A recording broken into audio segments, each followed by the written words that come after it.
Jesus liberates, right? Mm. Jesus puts everything on the line and something at risk.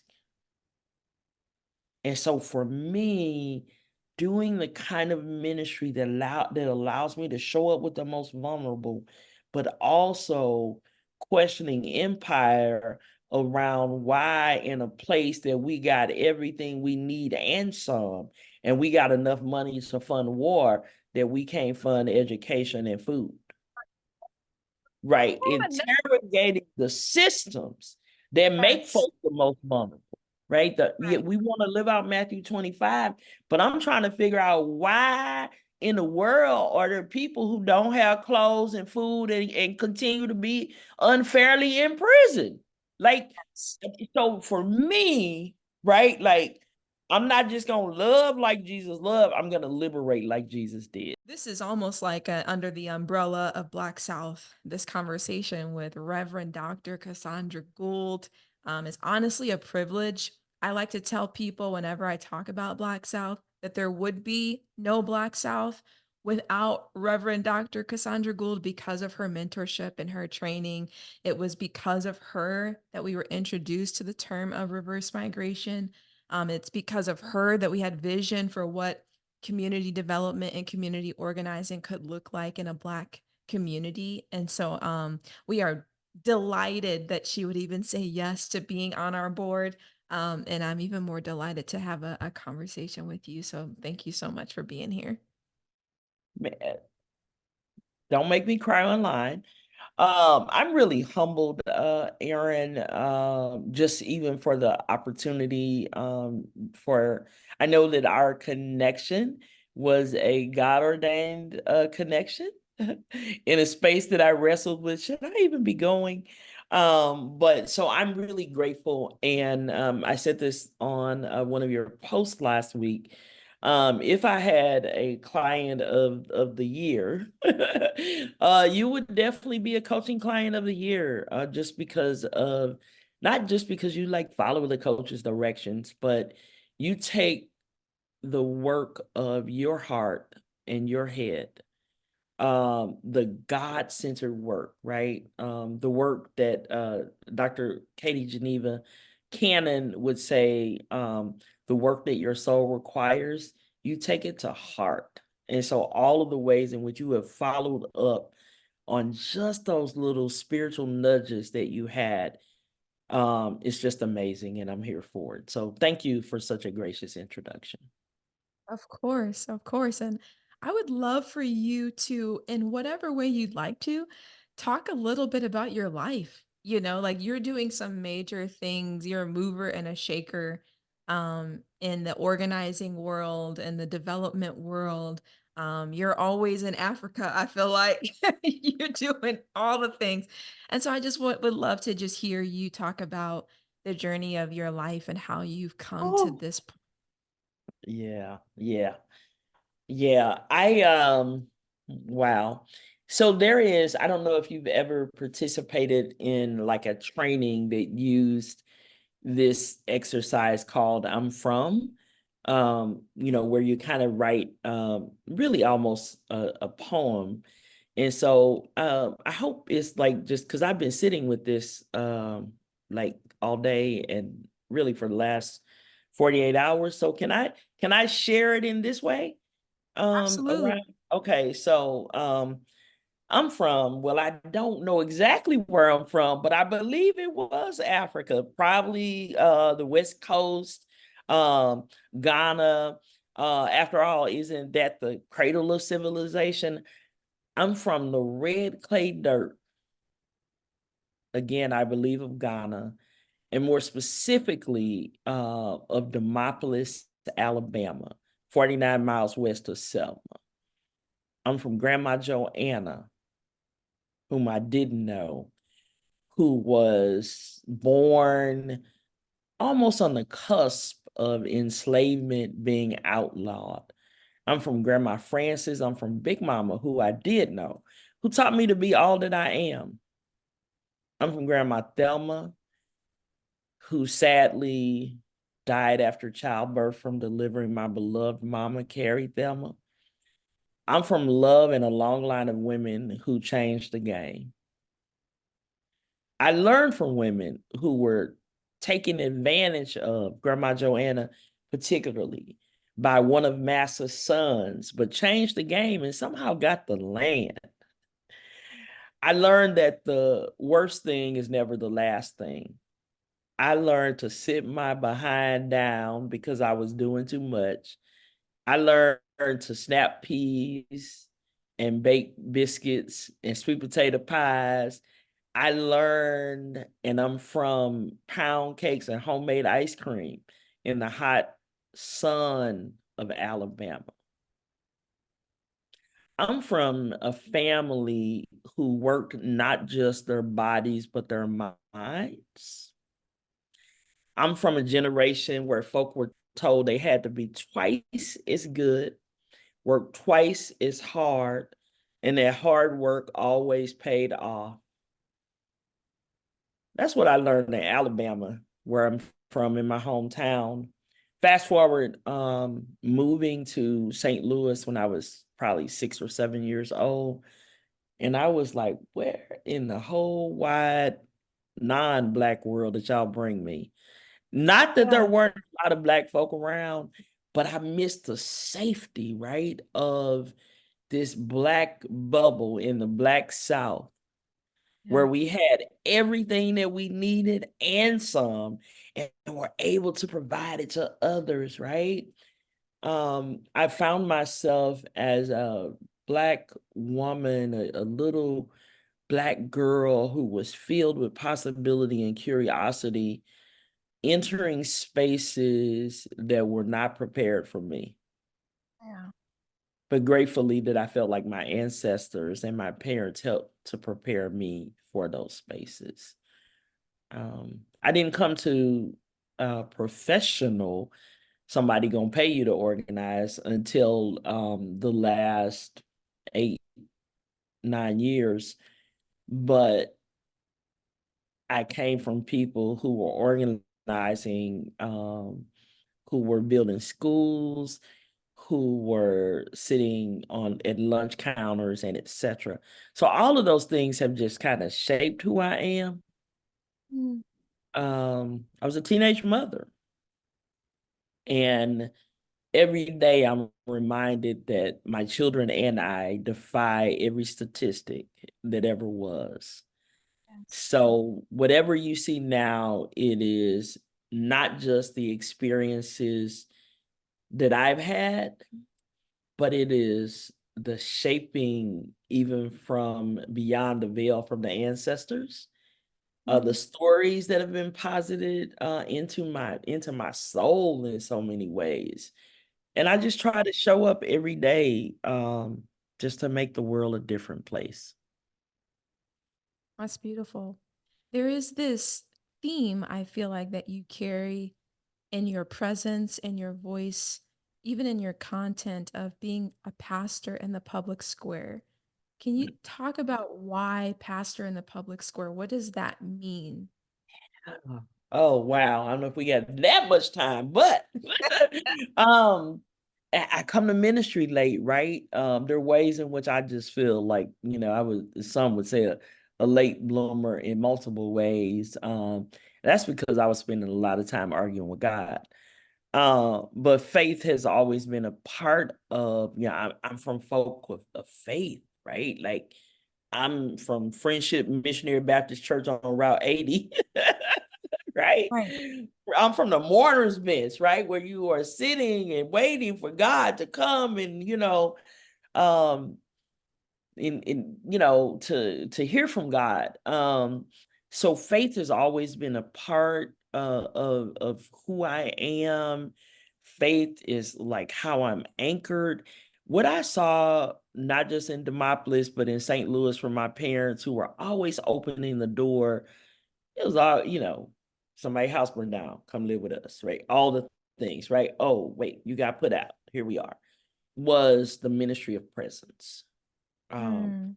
my family in Alabama, like I said, there was land, so we had food, and we had commerce, we had stores and etc. And I can remember being a little girl and being in a store, and I counted really well early. And there was always the book where people got stuff on credit, right? Because we were like, you got to show up for folk, and you got to show up Mm, for people in vulnerable situations. And so even coming into ministry after age 40, I bring what the ancestors, right, and parents gave me around what it means to show up. So I do mm, ministry in a context that is not contained by four walls. yeah. I tell people I kind of, I like buildings. I actually built a building. There's a beautiful edifice in Jefferson City, Missouri, where I pastored for 9 years, that at least 10 years ago was state of the art, right? That my name is on that cornerstone. And yet I realized probably about 5 years ago, AME, African Methodist Episcopal. It's a hierarchical form of religion, and itinerant. So we are sent. And I did what people don't do. I said, no, I can't go. Not because I couldn't go, but because God was like, that's not exactly where I'm calling you, right? Yeah. Um, I did my DMed I finished in 2013, I think 2012. Um, my project was Beyond the Walls because I have always understood that my call was beyond the four walls of a congregation, that my call was wherever the most vulnerable people of God were.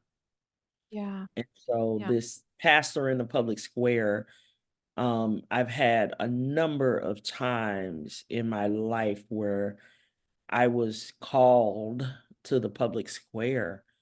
Mm, Um, the many stick out, but I think I was, I living in St. Louis, 5 miles from Ferguson, and being in Ferguson so many nights, that certainly shaped me. But the aftermath of the Buffalo massacre with yeah. 10 dead Black folk who just went shopping on Saturday, being there Mm, for 2 weeks, sojourning still with a couple of those families, and like 7 of those 10 funerals, like physically being present. wow. Um, and someone said, "Well, don't they have pastors?" Well, they might. I don't know, but they asked me to be here, right? And Right. so how the ministry of presence matters, right? Mm, And you just never know. My beloved sister, Reverend Tracy Blackman, she always talks about just that yes, that has no boundaries. Like, yes, God, what do you need me to do, God? Yes, God. And mm, for me, not confusing a yes to God with a yes to humanity, right?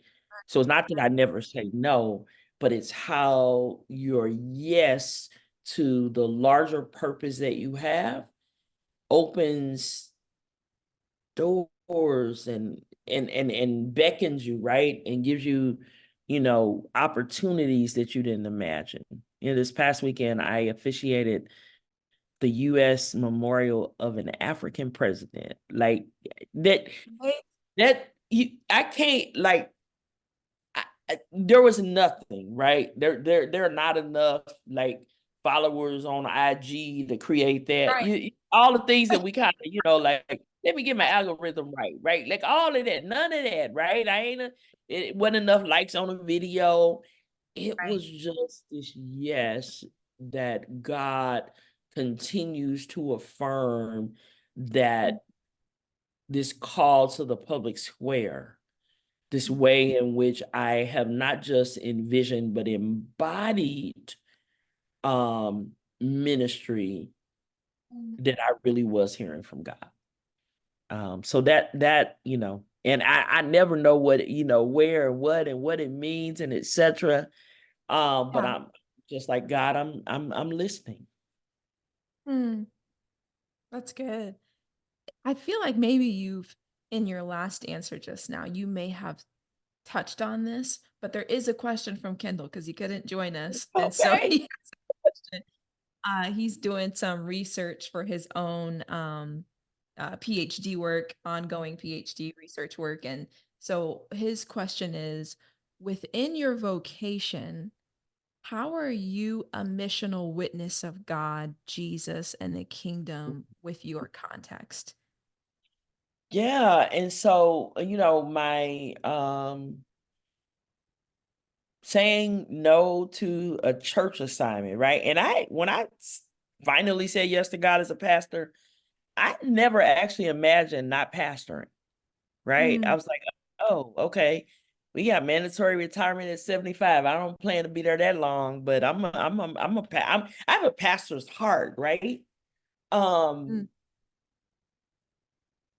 being engaged through my work with fake leadership strategies and being able to engage with fake leaders across this country on a national and local level, and not just faith leaders. Like, there's still the ordinary folk organizing, folk in Ghana, mm, folk in Rwanda, and etc. There's still those opportunities that it is a part of my like missional purpose, right? Um,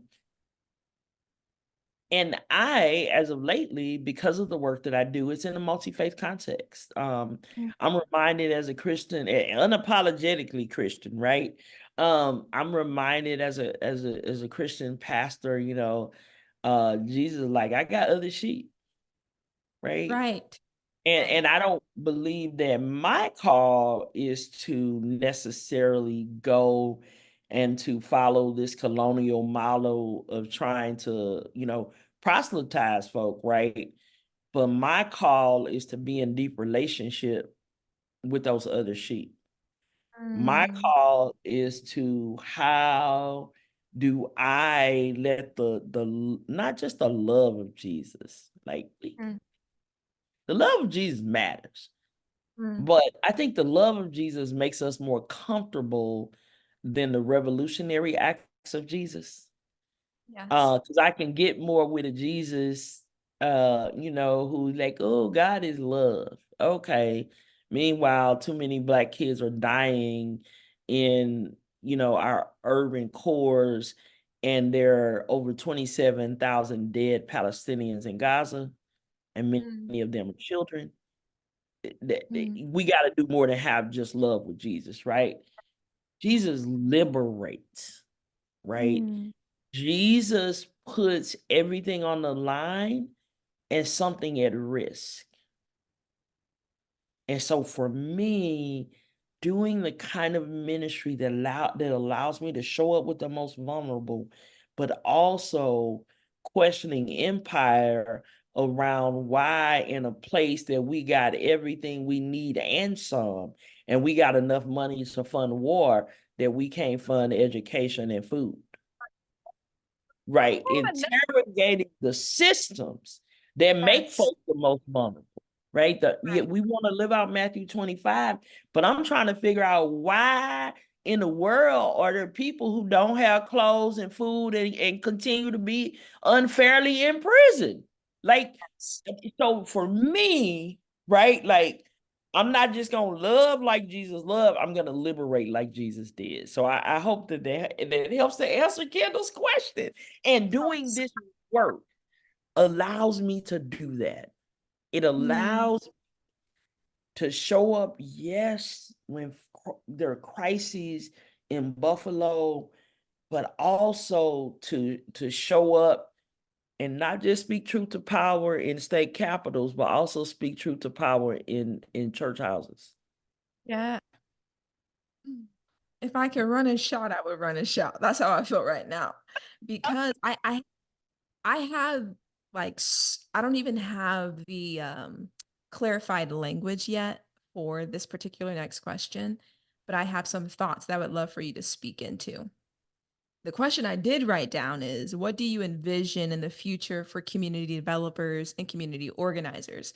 some thoughts around that question is I've heard it said that community developers and community organizers have two different theories of change, which you just named. Developers are focused on there's babies in the river, they're pulling them out, they're developing them, they're resourcing them so that they would grow up and become the leaders of their own community. They're caring for the people right there, then and there on the ground.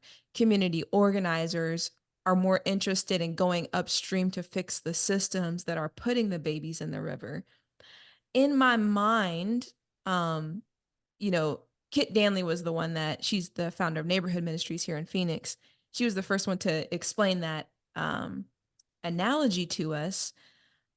She also said in the same breath that because there's two different theories of change, sometimes developers and organizers butt heads in their Mm, great social change. With that being said, in my mind, I'm like, but you can't, in my mind, developers can't get far without organizers, and organizers can't get far without developers. So, can you speak to just what you envision in the future for community development and community organizing, even maybe even more specifically in the Black African American context with your desire to build? Like I've heard you name that too. I know that's a lot, but you can just speak however you want to speak. yeah, yeah. And I think, and thank you for like sharing that analogy. I think an additional component to that community development is just charity in general, right? Direct services and charity, which is not always community development, right? One of the things that I've been really clear about is so Matthew 25. Charity is necessary, but it's only necessary because of unjust systems, right? Right. Now, and sometimes because of disaster and etc., right? But even when there are disasters, the unjust systems are in charge of the distribution of the help. Mm, right. So we need folk who are going to have the food bank and make sure if I'm hungry, feed me. If I'm hungry, I don't want to hear about a policy or something happening in Congress. I need some food. Like people need, it's Maslow's hierarchy.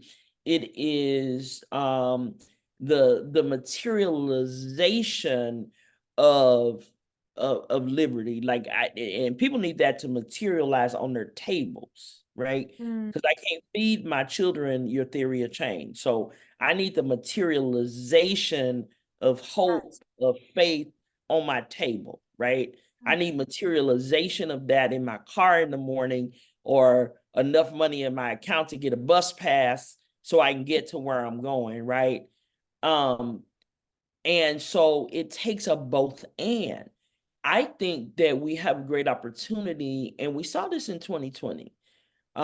I was running a Faith in Action Federation in Missouri in 2020, and I saw this with Faith in Action and across the board with people who were engaged in organizing, but then there was a little overlap. Like, okay, folk gonna need a few direct services, right? Like we were sending grocery gift cards because of a generous grant that we got. We were sending grocery gift cards to folk, right?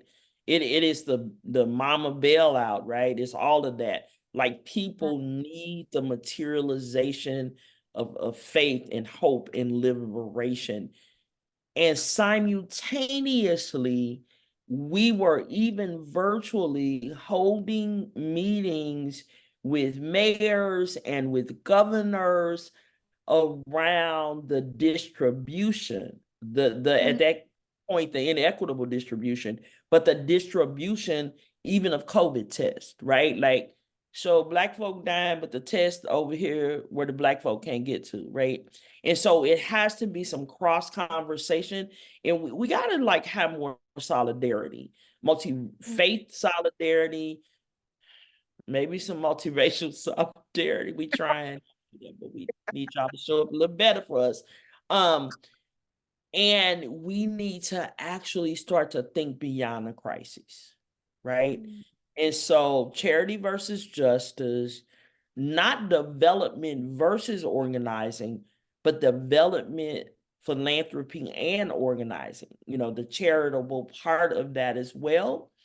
Um, and I think the other thing is having organizers, and I say this all the time, like, we're part of this ecosystem where people were informed by the Alinsky style of organizing.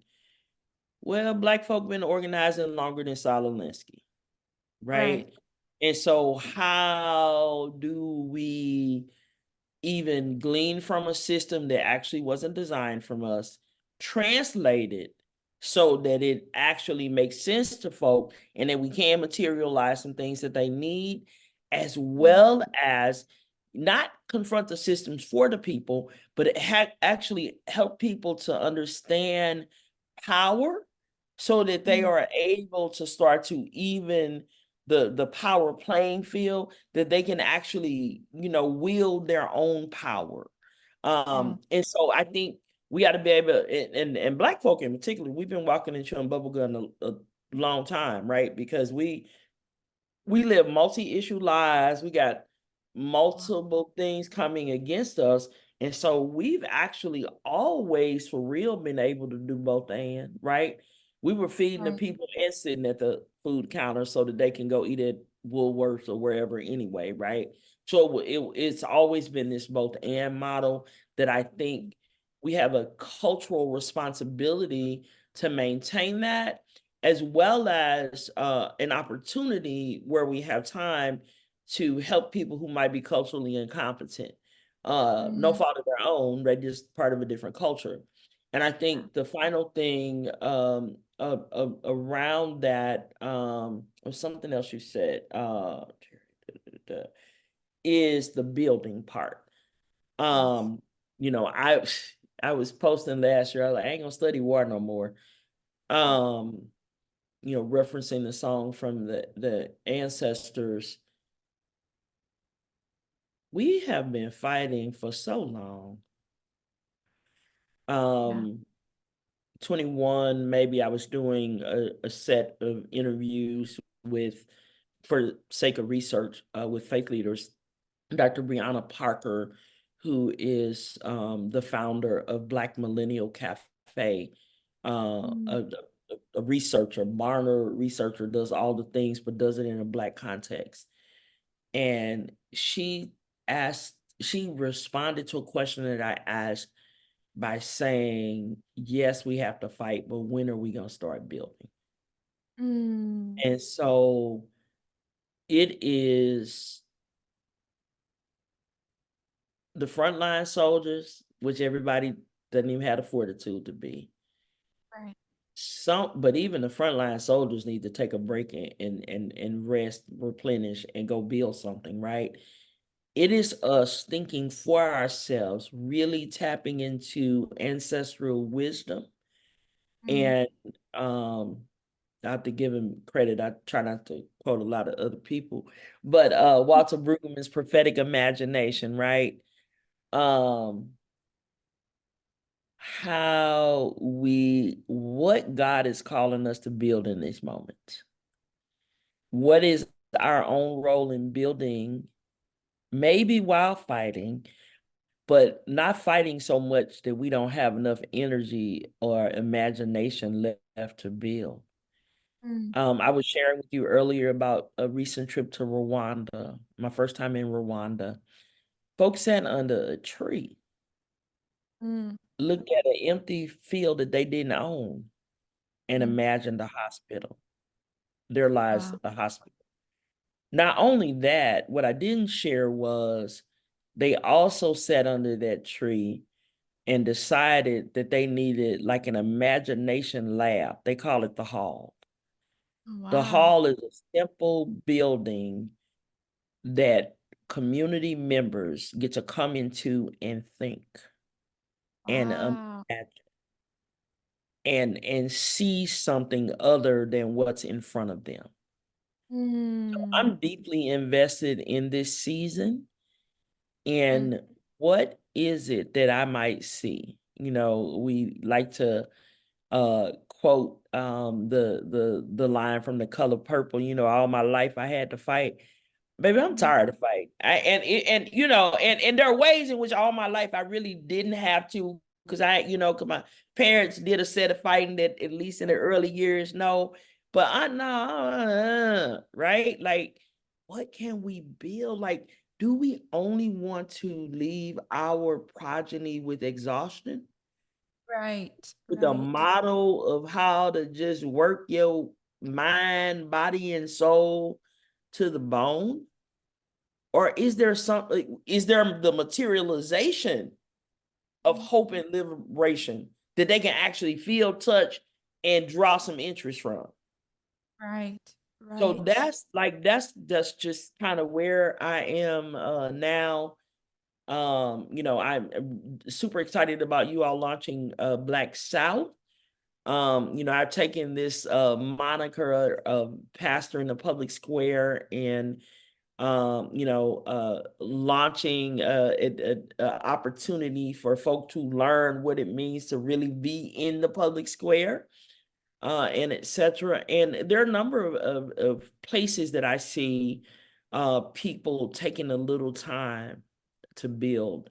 And so I want for our communities, not just for them to have good organizing skills, which I think actually matters. How might they use lessons we learned from Rwanda and take what they've learned about organizing and build something that benefits them that the empire can't touch? Yes. Amen. Amen to that. Well, if you leaving me speechless, Reverend Gold, honestly. It's powerful. I just want to like sit with that for a while. As you were talking too, I was thinking about how culture is almost designed to keep us from imagining, like keeping all the fires and all the stuff in front of us always like we never have time to imagine something other than what they want to put in front of us. And I think that there's power in knowing that.